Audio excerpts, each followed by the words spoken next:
Hey guys, thanks for joining me for another Dissidia Final Fantasy Opera Omnia video. I know this is like super last minute, but I've been super busy with like DOKKAN and going back to school, but it is a few hours before Lunafreya drops, so I thought let's just shoot out a quick should you poll on Lunafreya. I wasn't in a huge rush to get this out because I think most of you know the answer is yes, poll for Lunafreya. But in this video, there are two banners to choose from, so you can at least get a little insight if you are going to pull for Lunafreya, which I would recommend most players do. Which banner is the better one to summon on. So the first banner I'm going to talk about is the one that does not feature Lunafreya's BT. So this banner will have everything for Lunafreya but the BT, and it is instead replaced with Ultimecia's BT. So you'll be able to get Ultimecia's kit here. We also have Cypher and we also have Yang. This is the banner I probably wouldn't recommend summoning, mainly because you're not getting Lunafreya's BT. But if you don't care about the BT, I actually do like this banner better. So I'll kind of talk about all the characters, and then you can kind of make your own decision based on that. Ultimecia, she's just very, like, okay to me. If you want Ultimecia to be good, like, her big thing is she's magic damage, and she can, like, spam a lot of turns with her LD. But she gets a lot of power from her BT. I think her BT is what really makes her worth running if you're going to run her. And that is her BT basically makes it, while her BT effect is up, anything she does basically will delete turns, which is really powerful. So she's another character where if you're going to invest in her, you kind of like, she's kind of like Clouded Darkness in that I really recommend you go green on her if you're going to go for her, because you really want to take advantage of that deleting turns. And you want her green because, one, you can just pop the attack, get the burst effect up, and then either use another burst character's burst phase, which is going to maybe deal more damage, or you want to be able to also do Ultimecia's burst and get more turns of turn deletion, right? So if you really want to get that turn deletion value, you really got a greener. So I would say Ultimecia is a pretty high investment, right? Then we have Cypher. Cypher's whole deal is he does a lot of delay, right? So if you like delay characters and you really like using like Gabranth FR, which awards you for basically breaking, he's like an unbreak, rebreak character, right? Like he does a lot of that and he does delay. So if you like that delay strategy and like using those delay FRs, Cypher could be really good because I think it would work with Clouded Darkness pretty well also. So Clouded Darkness and Gabranth I think would be two decent forces you could use him in. But Cypher, you know, he's just an okay character. He's not like meta defining or anything like that. I actually think Yang is the most valuable person on this banner other than Lunafreya, right? So Yang is basically the original off-turn damage dealer. When Terra first came out, Terra and Yang, that was the combo. That was the stuff. That's what people were doing back in the day. Right now in Shinryu, off-turn is kind of the king. You really maximize your damage on high force times.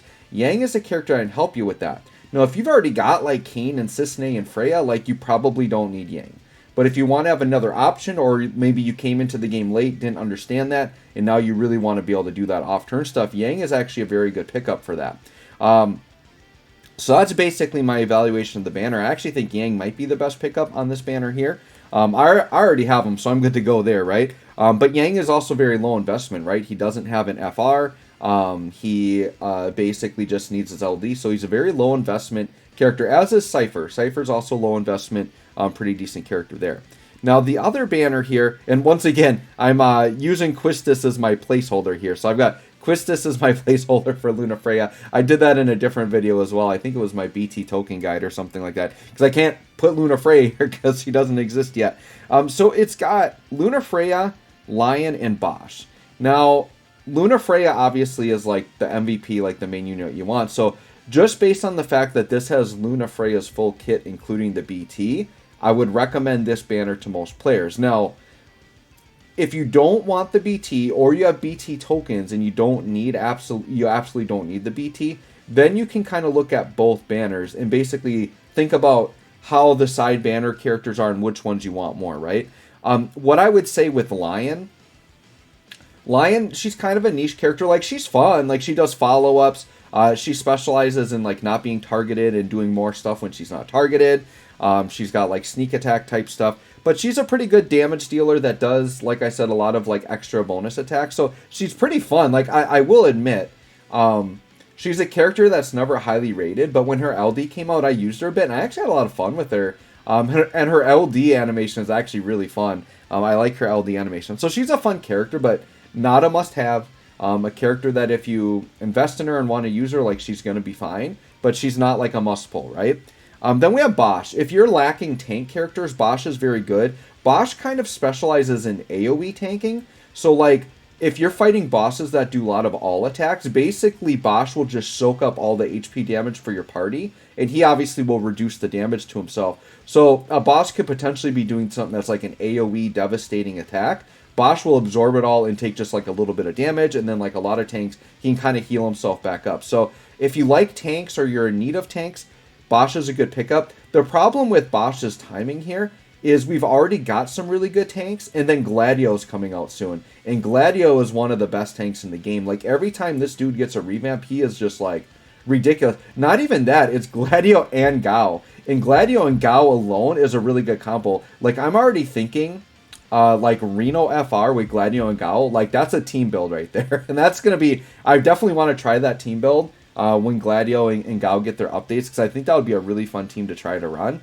It's very good, because Gao basically, well, he'll counter like if anybody gets attacked, and then Gladio does like cover blocking, and then so basically every time you get attacked, Gao and Gladio are both going to counter, and Gao heals. So anyways, this isn't about Gao and Gladio, it's about Bosch, it's about Lion. So I do think like the side characters here are slightly weaker than on the first banner, because on the first banner I really like Yang, and then I think Cypher's actually really solid for like break delay comps. Ultimecia, I'm a little lukewarm on Ultimecia. I've never been like the craziest fan of her, but you know, once again, if you're willing to full invest, she's great. So what I would say is, once again, if you don't care about Lunafreya's BT, and like you don't have off turn, like I think actually grabbing this banner here and getting Yang along the way is actually really good. Like, or you could be in a situation like me. I've got 50 BT tokens ready to go, so technically I don't have to summon on the BT side. I could summon over here and try to get like Ultimecia's BT while picking up like Yang or Cypher if I needed them. I'm pretty sure I have everything for Yang and Cypher, so I don't really need to. But you could have that option as well.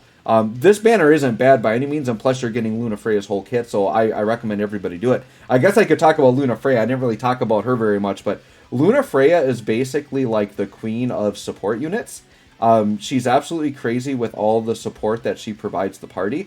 She also has the pain mechanic. So the pain mechanic is basically where you slot her into the party, she affects your party in different ways. So basically she'll do something different for party members to the left of her and something different for party members to the right. Now I don't remember the exact order, but basically like party members to one side get like more of an attack buff from her that make them do like way more HP damage. I think it adds like percentages on like to their dumps and stuff.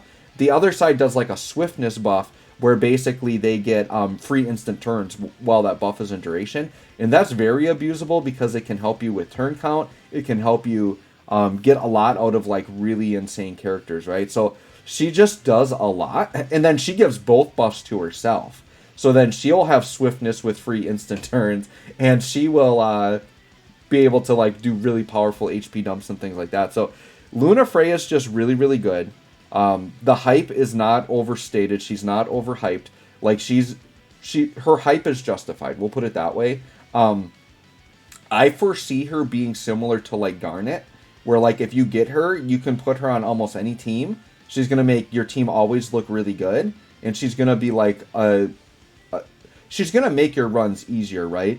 And she's gonna be clearly now above Garnet, I feel like. Mainly because she has force enhancements, and you're going to be able to charge, because she can force charge as well. I think she's got free instant turn like Cure Attack or something, so she can heal, she can force charge, she does like pretty much every support you can think of, like whether it's HP cap up, brave damage up, battery, like any support thing you can think of, she pretty much does.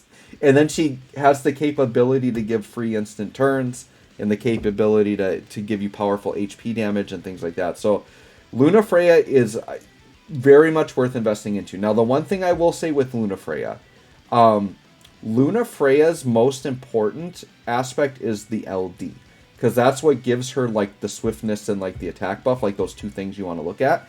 Her burst and her force actually aren't as important. I would say the order of importance would be LD first, then BT, and then force. I would say her force is maybe the least important of them, because you can just use her and have a different character's force time going that is like way more powerful than hers. because you don't really have to use her force time to like get the best out of her. So there's a lot of ways you can go with it, but either way, getting Lunafreya at least up to the LD I think is a good idea for most players. I'm somebody that, like, I know I'm going to use her a lot, right? And so if I'm going to use a character a ton, I want them fully built. So I'm going to fully build Lunafreya. I'm going to green her. I'm going to blue her armor. I've got my materials ready to go. I have 50 BT tokens, so I'll probably, if I get everything but the BT, depending on what my G tokens are at, I could just stop and buy the BT. And then go from there. Otherwise, I'll go all the way to pity on BT, depending on like how my other summons are going, right? So anyways, guys, hope this helps. Lunafreya, I feel like, is actually a must-pull if you really, really want her. She's a meta-defining character. She's going to be usable for a really long time. So anyways, guys, hope this helps. Thanks for watching. We'll catch y'all on the next one.